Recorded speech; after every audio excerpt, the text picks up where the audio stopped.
सुरू झालं का जवळ बांधवांनो, जय मल्हार. बातम्या काय येतात, कोण काय म्हणतं, हा ज्याचा त्याचा विषय, कोण कशा अँगलनं काय पाहतंय. आज मुख्यमंत्री महोदयांनी चर्चेसाठी आम्हाला बोलवलं होतं. चर्चा चांगली झाली, याच्यात दुमत नाही, परंतु आम्ही आंदोलनातून माघार घेतलेली नाही. आम्ही तिथंही सांगितलं होतं. आत्ता आपण पाहू शकता, आम्ही आझाद मैदानच्या या मंडपमध्ये आहे. या ठिकाणी या भावाशी आमचं काल परवाही बोलणं झालं होतं. त्या पद्धतीनं आज शेवटचं बोलणं झालेलं आहे.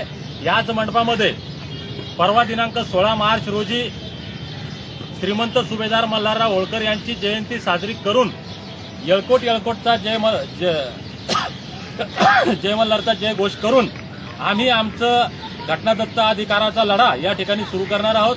महाराष्ट्रातल्या प्रत्येक मल्हार मावळ्याला, अहिल्यामाईच्या लेकींना विनंती आहे, मी पोलीस प्रशासन असेल, या राज्याचे मुख्यमंत्री असतील, सर्वांना नम्रपणे खात्रीलायकपणे सांगितलेलं आहे की धनगर राज्यातून येतील, शांततेच्या मार्गानं, संविधानिक मार्गानं आपण आम्हाला परवानगी द्यावी. आपल्याला परवानगी मिळणार आहे, मिळाली तरी नाही मिळाली तरी आपलं ठरलं होतं, पण आता प्रशासन परवानगी देईल याची 100% खात्री आहे. म्हणून सर्वांनी 15 तारखेला 10 वाजता मुंबईतून मी निघणार आहे, मी पण घरी येणार आहे. आता सर्वांनी ताकदीनं मुंबईला यायचंय. आपण सरकारला सांगितलं, जी काही चर्चा झाली, आउटपुट निघणारं 16 तारखेला तुम्ही आम्हाला आणून दाखवा, आम्ही 16 तारखेला निर्णय घेऊ. तो निर्णय इथं याच ठिकाणी एक स्टेज राहील, या स्टेजवर तो निर्णय जो काय व्हायचा तो सर्वांसमोर होणार आहे. त्याच्यामुळं 16 तारखेला यायचंय. आपण या लढ्यातून माघार कुठेही घेतलेली नाही. सरकारसोबत कसलीही चर्चा जरी चांगली झाली तरी तोडगा त्या बैठकीतून निघालेला नाही. त्याच्यामुळं सरकार आणि आपल्यातला हा तोडगा निघेपर्यंत, एसटी आरक्षण अंमलबजावणीचा मार्ग मोकळा होईपर्यंत आम्ही लढणार.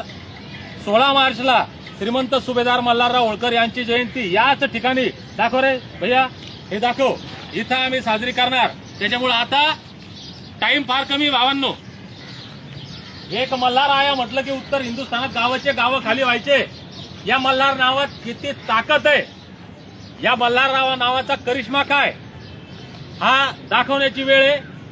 मला या ठिकाणी येताना बरेच लोक बोलले, दीपक भाऊ लोक येतील का, हे सगळ्याच प्रकारचे लोक, सामाजिक, राजकीय, शासकीय, की दीपक भाऊ लोक येतील का, लोक कमी आले तर आंदोलनाची हाशी होईल का.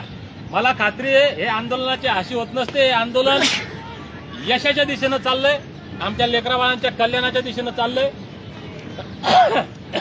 मल्हार मावळे ताकदीनं येणार आणि या महाराष्ट्राच्या इतिहासातली ही पहिली घटना असणार आहे की मुंबईच्या आझाद मैदानामध्ये श्रीमंत सुभेदार मल्हारराव होळकर यांची जयंती साजरी होणार आहे.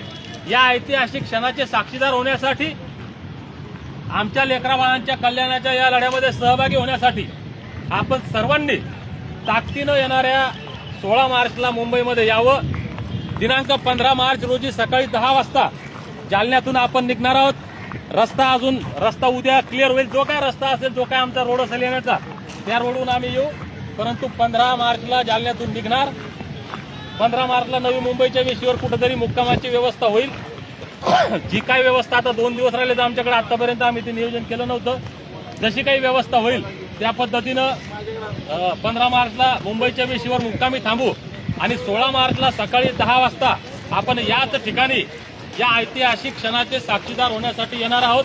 त्याच्यामुळे बांधवांनो, लागा तयारीला. 2 दिवसाच्या तयारीमध्ये मल्हार मावळे काय करू शकतात, हा इतिहास पुन्हा एकदा या महाराष्ट्राला, या देशाला, या जगाला दाखवायचा आहे आपल्याला. भेटूया 16 मार्चला सकाळी 10 वाजता याच ठिकाणी, आझाद मैदान, मुंबई. येळकोट.